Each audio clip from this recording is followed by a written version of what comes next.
สบายดีพี่น้องมาช่วยข่าวคือเก่าพี่น้องหนึ่งข่าวนี่พี่น้องบ้านข่อยเฮ็ดนั่นนี่แหละเบิ่งเอาเด้อนี่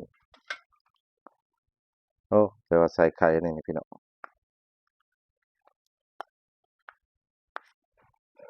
ไข่ไปกินยามเช้าเลยพี่น้องอืม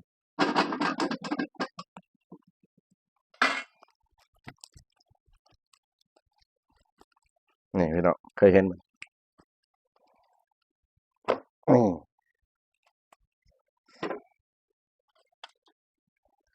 หมดก็บ่ค่อยปานใดเลย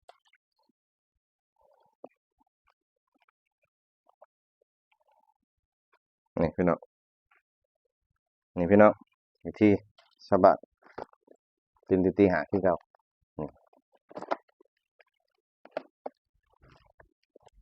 เคยบ่ครับนั่นเคยเฮ็ดอยู่บ่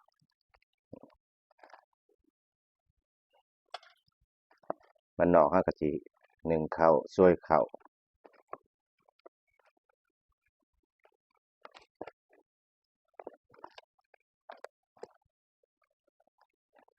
อันนี้แบบนี้พี่น้องเอ้ยผสมกัน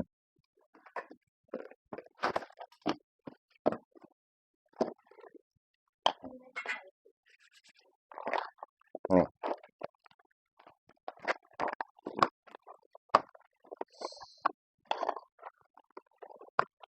โอ้โฮจัดการพี่น้อง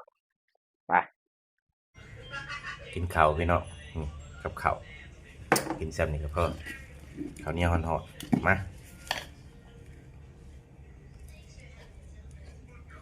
แซ่บคือเก่า